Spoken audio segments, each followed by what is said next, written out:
Salut et bienvenue dans cette vidéo, je vais vous expliquer comment je monte mes flèches à partir de tubes en carbone que j'achète sur AliExpress. Alors pourquoi pas du Easton ou du Victory Carbon Express, enfin c'est marque top qualité, parce que déjà ici on n'en trouve pas et deuxièmement quand on en trouve elle coûte un rein.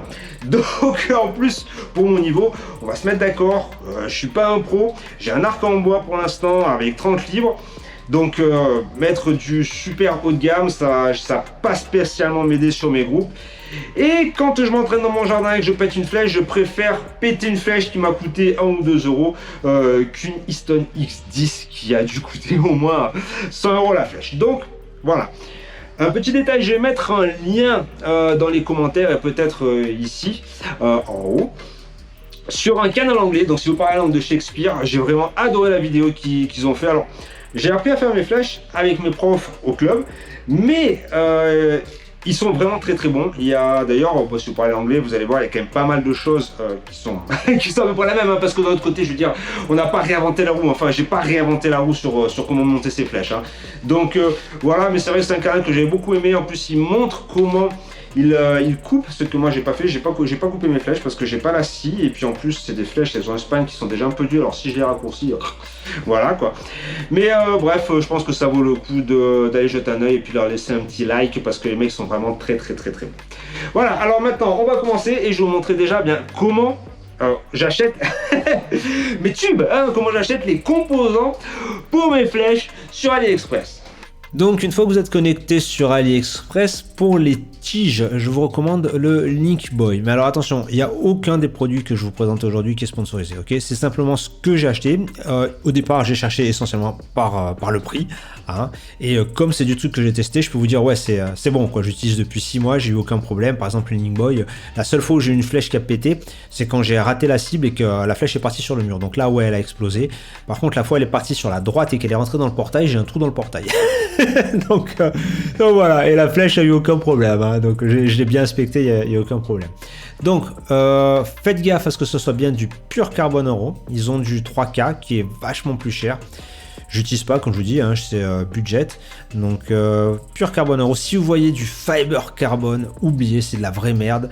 C'est c'est de la fibre de verre sur laquelle ils saupoudrent un petit peu de peinture noire et disent voilà, c'est du carbone. Alors si vous avez jamais acheté de flèche, voilà, vous allez arriver sur cette table. Donc là vous avez pour les arcs à poulies et là vous avez pour les arcs traditionnels. Donc pour mon arc traditionnel, j'ai une allonge de 28 pouces. Je veux une flèche qui soit 2 pouces plus longue que mon allonge. Ça me fait des flèches de 30 pouces.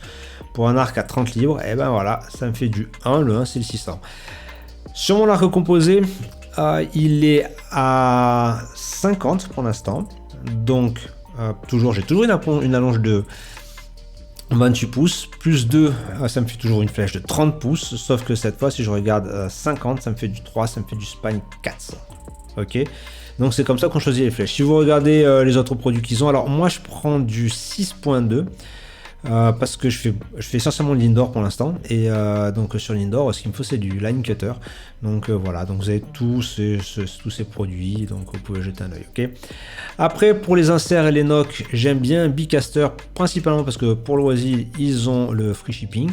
Et puis bon voilà, donc là vous pouvez chercher, là c'est de l'alu, c'est pas pour des flèches des flèches de chasse, donc j'ai pas besoin de laiton, donc l'alu c'est bien. Ils ont, je vais voir tous les autres produits, alors je vais vous montrer le truc. Voilà, pour ce que j'ai utilisé pour les nox, c'est ça. Donc vous voyez, 6.2, 7 euros, ça vient à 30 et c'est vachement pratique parce que ça vous évite de faire des Robin Hood. Donc c'est toujours super chiant quand vous pétez une flèche. La première fois c'est rigolo, les autres fois c'est chiant quoi. Donc ça c'est bien, ça protège bien les flèches. Et après bon pour les plumes, donc j'en ai acheté chez Inbound et sur Yabao. Voilà, donc si vous regardez, vous allez voir, il y a plein de tailles, de formes, de tout ce que vous voulez. Vous avez même les plumes brutes si vous voulez les couper. J'ai jamais eu de problème sur AliExpress. La seule fois où j'ai eu un produit qui est arrivé, c'était justement sur Bicaster. Ils ont envoyé des NOC 4.2 au lieu de 6.2. Je les ai prévenus. En fait, ils m'ont renvoyé les NOC 6.2 et m'ont laissé gratos les NOC 4.2 que j'utilise d'ailleurs sur des flèches que j'ai récupérées plus tard. Ok. Donc ça c'est pour la partie AliExpress. Maintenant on passe à la partie montage. La première étape va être de numéroter les tiges. Pour ça je vais avoir besoin des tiges et d'un marqueur. Alors j'aime utiliser les marqueurs couleur argent parce qu'ils ressortent mieux sur le noir de la flèche. Donc aujourd'hui je vais utiliser des chiffres romains pour identifier les tiges simplement parce que voilà. Ensuite ce que je fais c'est que je pèse mes flèches. Alors pour le peser c'est plus pratique si vous avez une balance de précision qui mesure directement en grains. Ça coûte vraiment que dalle quoi maintenant aujourd'hui. Et si vous n'avez pas, simplement une qui fait les grammes, ça ira. Il y a un facteur de conversion que je mettrai à l'écran, c'est si c'est des boîtes, si je ne me trompe pas. Donc un tableau Excel, une conversion, puis on n'en parle plus quoi. Pour le support de la flèche, ça c'est un truc que j'ai fait moi-même. Donc j'ai pris un morceau de tube qui traînait quelque part avec du dur époxy que j'ai modelé autour. J'ai fait une base bien plate. Le poids est négligeable et de toute façon, comme une fois que je tare la balance, voilà, ça met tout à zéro, donc il n'y a aucun problème. Ok. Comme je chipote quand même pas mal, je fais la mesure du diamètre des flèches en 3 endroits différents. Donc à chaque extrémité et au centre. Et enfin, je fais la mesure du spine. Alors, je sais que c'est un équipement DIY, je sais qu'il est moche, mais d'un autre côté, je suis pas en train de construire SpaceX, quoi. C'est pour mesurer le spine d'une flèche en carbone. Pour le bois, c'est différent, mais pour une flèche en carbone, c'est un espacement de 28 pouces et un poids de 880 grammes que vous mettez au centre. Et là, vous mesurez la déflexion de la flèche en pouces et voilà, quoi. C'est aussi simple que ça. Donc de toute façon dans mon cas ce qui m'intéresse c'est pas tant la valeur absolue mais la variation de spine. Alors dû à la façon dont elles sont fabriquées, les flèches en carbone à l'exception des flèches en carbone 3K ou tressées, elles ont un côté qui est plus rigide. Et donc en fait ce que je fais c'est exactement ça, j'identifie ce côté, c'est-à-dire que là où le spine, la déflexion est la plus petite et je le note. Pourquoi ? Eh bien parce qu'en fait comme ça, je vais aligner ma plume directrice sur ce côté, de façon à ce que lorsque la flèche se plie au moment où je lâche la corde, eh bien en fait, la flèche se plie toujours du même côté, de façon à avoir, si possible, un comportement similaire entre les flèches. Autre chose, c'est que pour chaque tube, je vais aussi mesurer donc le spine le plus faible et le spine le plus élevé, et je vais avoir une plage de spine pour chaque flèche.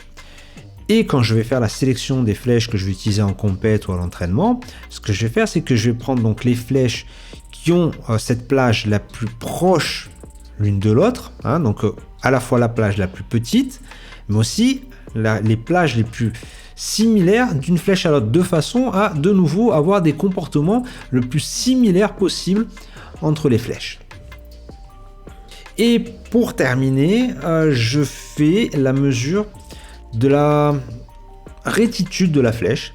Donc comment est-ce que je fais ça ? C'est simple, je mets la flèche donc sur le machin là pour mesurer le spine sans poids et je la tourne délicatement. Et simplement, il y a un moment où je vois qu'il y a un point qui est un peu plus élevé, donc je fais le 0 sur le pachymètre et puis je continue à tourner, puis je vois qu'il y a un moment où la flèche elle est un peu courbe, donc c'est le point le plus bas, donc et je fais la mesure et j'observe de combien est cet espacement entre le point le plus haut et le point le plus bas. Après je fais une autre mesure de rétitude, au final je vous montre après.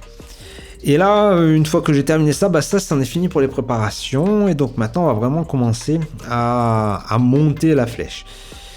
Avant de coller les inserts et les nocs, ce que je fais, c'est que je laisse la pointe carrée, les bouts carrés. Donc, comment est-ce que je fais ça ? Je passe un peu de charpie sur la pointe, sur l'extrémité, et je la frotte en fait sur du papier de verre. Si vous avez du comment ça s'appelle là, les trucs en diamant là, ça marche super bien aussi. Donc je fais tourner jusqu'à ce que le Sharpie ne soit plus présent, jusqu'à ce que le marqueur ne soit plus présent.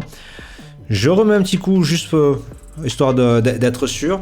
Et une fois que j'ai fait ça, il va falloir nettoyer. Alors l'idéal c'est de faire ça avec du coton-tige. Mais comme j'en avais pas, en fait j'ai pris le truc à ongles de ma femme, j'ai pris du PQ que j'ai enroulé autour et j'ai mis de l'alcool dessus. Donc voilà, vous pouvez utiliser de l'acétone ou de l'alcool isopropylique. Moi j'ai pris de l'alcool 70 degrés normal, le truc que tout le monde doit avoir des tonnes chez soi depuis le Covid. Donc voilà. Et maintenant on va passer dans la cuisine. Alors, je vous conseille évidemment de tout préparer à l'avance. J'ai tout nettoyé à l'alcool, j'ai déjà mis les pointes dans les inserts de façon à ce que ce soit plus facile à manipuler. J'ai même préparé le petit bout de bois là que l'on voit dans le coin là, afin de pouvoir enfoncer les nocs avec plus de facilité. Et maintenant, il faut faire chauffer la colle. Alors, quand il faut faire chauffer la colle, faut pas qu'elle fume. Faut juste qu'elle soit bien transparente, bien liquide. Comme vous voyez, je tiens le noc par la pointe, je mets plus les doigts pour pas qu'il y ait de gras, pour pas qu'il y ait de poussière là où ça va être collé. Une fois que j'ai bien fait chauffer la colle, j'en mets un bon petit coup sur le noc. J'en mets essentiellement à l'extrémité, je fais chauffer un petit peu et après, là, l'intéressant c'est de bien tourner en même temps qu'on met le noc. Ok, alors ça c'est pas trop, j'ai pas trop bien montré. Mais l'intéressant c'est de vraiment tourner, essayer de tourner le plus possible et puis après on en met un bon petit coup, un bon petit coup de pression. Alors maintenant pourquoi est-ce que j'utilise de la colle à chaud et pas de la Super Bonder? Et parce que si je fais une connerie ou que plus tard je veux changer par exemple l'insert pour mettre un insert un peu plus lourd, je peux décoller. Alors que si vous mettez la Super Bonder, là c'est bon quoi, c'est collé à vie. Comme je mets pas mal de colle à chaud, vous voyez ça fait ces espèces de petits trucs là qui sortent, mais ça s'enlève super facilement. Dès que vous passez le doigt, comme vous pouvez le voir, ça s'enlève. Et pourquoi est-ce qu'il y a un tapis souris? Eh bien, s'il y a un tapis souris, c'est parce que je vais pouvoir mettre, une fois que j'aurai terminé de nettoyer mes flèches, que je veux aussi de nouveau nettoyer à l'alcool, surtout la partie arrière, je vais pouvoir mettre mes wraps. Alors pourquoi j'utilise des wraps? Parce que j'utilise ces flèches principalement pour l'indoor, mais ça m'arrive aussi de les utiliser pour l'outdoor, par exemple sur du flint ou même de l'indoor qui est dehors, comme ça m'est arrivé il y a 3 semaines. Et malheureusement, au début de ma carrière d'archer, j'ai presque perdu une flèche parce qu'elle s'est collée, elle est partie dans une plantation de bambou et oui, j'avais des très belles plumes vert foncé avec une plume directrice violette foncé sur une flèche noire. C'était super facile à retrouver. Donc maintenant je mets des wraps à l'arrière, bien jaunes, bien voyants comme ça. Comme ça je risque pas de perdre mes flèches. Pour le wrap, c'est simple, j'utilise le tapis souris parce que ça fait un petit peu, c'est moins dur, et puis faut juste, même chose, le wrap se couvre, l'une des extrémités recouvre l'autre, et donc je fais toujours en sorte que ce recouvrement soit de nouveau sur la partie la plus rigide de la flèche que j'ai identifiée plus tôt. Alors, un truc que je voulais te montrer quand j'ai enregistré la vidéo la première fois, c'est de comment est-ce qu'en fait on règle cet appareil là, cet équipement, le Bitzenburger, enfin mon modèle chinois. Et donc pour le coup je vais le faire, je vais vous montrer avec les flèches que je vais utiliser pour le dehors. Donc elles sont plus fines, c'est pas du 6.2 en diamètre interne, c'est du 4.2. Et en fait c'est des flèches à ballon que je suis en train de refaire, quoi. J'ai viré les plumes qui étaient d'ailleurs des vannes en plastique et je vais mettre des plumes. Alors les plumes, 2 secondes. Ok, donc celle-là je vais utiliser des plumes et au lieu de les mettre complètement à l'arrière, donc ça va être des plumes de 3 pouces au lieu de 4 pouces, je vais les mettre un petit peu plus à l'avant que les plumes que j'utilise pour l'indoor. Comme ça, elles sont moins sujettes au vent. Et pourquoi plus en avant? Parce que je ne sais pas si vous allez pouvoir regarder, mais en fait, là, la courbature pour faire l'hélicoïdal est un petit peu plus à l'avant. Donc en fait, si je me mets bien à l'arrière, c'est presque droit. Et par conséquent, je vais avoir plus un offset qu'un hélicoïdal comme je veux. Donc bon, voilà, ça va être demi-centimètre sur le devant. Ça n'a pas influencé plus que ça. Mais bon. Donc comment est-ce que je fais? Donc, le truc c'est simple. Ici à l'arrière, vous voyez, vous avez, vous avez 2 flèches. Vous avez 2 vis. Donc je vais dévisser et je vais ajuster. Alors c'est pas évident à faire là sur mon setup parce que j'ai la flèche qui tape sur les rebords, mais on va essayer. Donc hop là, ok. Donc à partir de là, donc maintenant c'est bon, vous voyez ça peut bouger dans tous les sens. Donc là ce qu'il va falloir que je fasse, c'est que je m'arrange pour que ça touche vraiment la flèche sur toutes les parties, et en particulier que ça me donne un petit offset. Alors là ça a l'air bon, je sais pas si vous pouvez voir bien, mais la plume est vraiment en contact là, juste à l'arrière, là où c'est un petit peu levé, mais bon, quand je vais appuyer ça va baisser. Donc là voilà, ok, donc maintenant il faut visser, je ferme. Donc là je vois que j'ai un offset et en plus que c'est en contact. Alors je vais regarder, il faut bien regarder derrière aussi. Ok, donc alors, je sais pas si vous voyez, c'est pas évident, hein, mais grosso modo, bon, quand vous le ferez, vous verrez. Faut bien voir que ça touche. On regarde aussi le devant. Donc en regardant par là, et bon là évidemment c'est tout sorti là, mais ok. Donc en regardant par là, on regarde que c'est un bon point de contact sur toute la tige, la flèche sur toute la tige, qu'il n'y a pas un côté qui est un peu levé, par exemple principalement cette partie là. Là elle est, j'entrevois, si on regarde un petit peu par là, si on regarde pas, on voit que elle est peut-être pas forcément en contact, non apparemment ça va quoi. Donc voilà quoi, grosso modo, c'est en jouant sur ces deux vis, donc on va pouvoir régler l'offset et vérifier que c'est bien en contact sur toute la tige. Ok. Un détail auquel il faut faire attention, c'est de bien enfoncer le nock jusqu'au bout dans le support, parce que sur les dernières flèches que j'ai montées, j'ai pas fait gaffe à ça, et pour le coup, il y en a une qui était pas bien enquillée, et quand j'ai tourné la molette pour mettre la deuxième plume, en fait la flèche est sortie, il a fallu que je refasse tout. Une fois que j'ai fait ça, j'aligne le spine avec la première plume qui va être donc ma plume directrice, et là on voit bien que c'est à peu près aligné puisque c'est de l'écolidal, mais on voit bien la marque que j'ai fait quand j'ai préparé le tube. Pour la hauteur des plumes sur la tige, moi j'aime bien les avoir le plus haut possible parce que c'est là où elles ont le plus d'effet, mais ça dépend du style de tir et de la physionomie du visage de chacun, parce qu'il ne faut pas que les plumes frottent quoi. Une fois que vous avez décidé où vous allez mettre vos plumes, vous pouvez faire une petite marque sur le support. Bon, dans mon cas, ça n'a pas été nécessaire. Et après, bien, il faut mettre la plume. Alors, j'aime bien la mettre un petit peu plus bas et la remonter de façon à la lisser un petit peu dans le sens du poil. Un détail, c'est que si vous avez un équipement qui va faire de l'hélicoïdal sur la droite, il vous faut des plumes droites. Donc, il faut bien faire attention à ça quand vous achetez vos plumes. Et s'il va sur la gauche, il vous faut des plumes qui vont sur la gauche. Si vous achetez des équipements pour l'empennage qui sont sur AliExpress, généralement ils font pas sur la gauche, ok. Donc c'est tout sur la droite. Ce qui est d'ailleurs un petit peu ennuyeux parce que idéalement il faudrait que vous choisissiez la plume donc qui va à droite ou à gauche suivant le sens de rotation naturelle de votre arc. Je ferai peut-être une autre vidéo là-dessus. Donc mais basiquement quand vous tirez les flèches nues, et ben en fait elles ont tendance à tourner naturellement d'un côté ou sur la droite ou sur la gauche.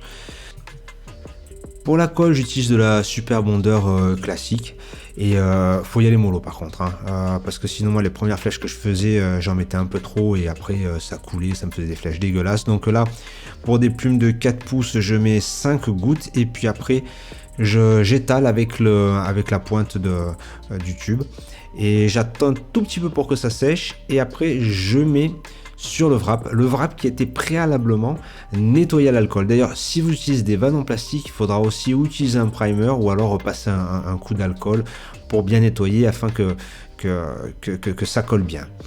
Et là on en arrive à la partie délicate qui est remettre le support. Alors pour pas que j'ai de la colle qui se foute un petit peu partout sur ma flèche, ce que je fais c'est que j'enquille d'abord la partie arrière, j'attends que les aimants fassent contact, tout ça sans toucher la tige, et après je mets le deuxième aimant en contact et je baisse délicatement. Et après ça, eh bien, je fais une légère pression et j'aime bien mettre le support complet à l'horizontale parce que comme ça, si la colle a envie de couler, au cas où j'en ai mis un petit peu trop, bah ça reste homogène, ça va pas s'accumuler sur la partie arrière parce que sinon ça a tendance à couler vers l'arrière et puis ça fait des petites boules, enfin ça fait des trucs un peu cracra. Donc je maintiens une légère pression, je dis bien une légère pression parce que si vous appuyez trop fort, ce qui va se faire c'est que les aimants vont pas tenir et puis il y a tout qui va voler. Je compte 30 secondes, j'ouvre délicatement la pince, je l'enlève, je tourne la molette et on est reparti pour une autre plume.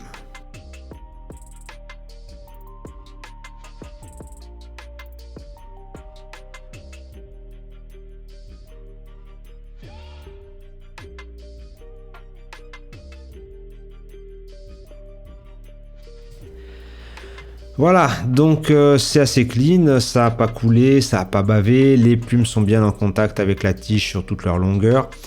Maintenant, il reste juste un dernier petit détail, c'est mettre un point de colle aux extrémités des plumes, donc aux extrémités avant et arrière.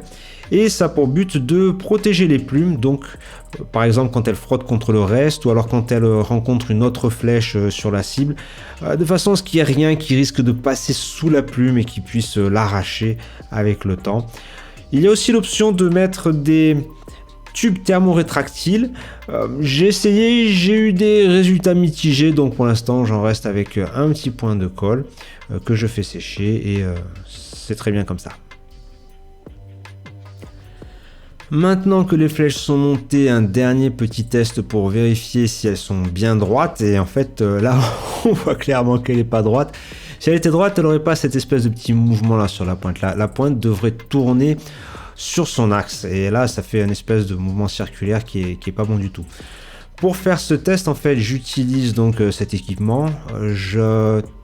J'appuie légèrement, très doucement, pour pas influencer sur la tige et je la fais tourner. Pour monter cet équipement, c'est simple, j'ai juste enlevé les caches, les roulements à billes, j'ai utilisé de l'essence d'aviation pour enlever la graisse parce que ça c'est vraiment super agressif, ça dissout tout. Et maintenant pour le coup les roulements n'ont plus de frottement interne et ça tourne vraiment tout seul, quoi. Maintenant on passe à la suite qui va être aligner les nocs avec les plumes directrices. Et là, il y a une petite feinte, c'est que les nocs ont un sens. Si vous regardez d'un côté du noc, il y a une petite languette, et j'aime bien aligner cette languette avec ma plume directrice, de façon à ce que mes flèches soient les mêmes et qu'elles aient un comportement le plus similaire possible. Je numérote aussi les flèches de façon à pouvoir les identifier, au cas où il y en a une qui décide d'avoir un comportement un petit peu différent, du style elle tape un peu à droite ou elle tape un peu en haut. Donc j'ai terminé les flèches, la seule chose que je vais faire en caméra c'est d'aligner le noc avec la plume directrice et de le numéroter en japonais parce que voilà. Maintenant on va l'essayer, 20 jardes, on va voir ce que ça va donner.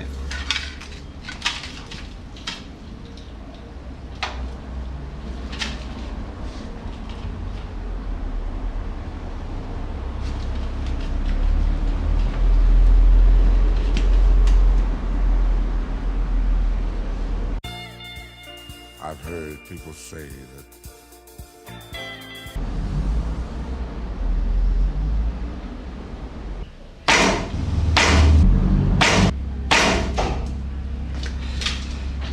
On va voir, ça a pas l'air mal.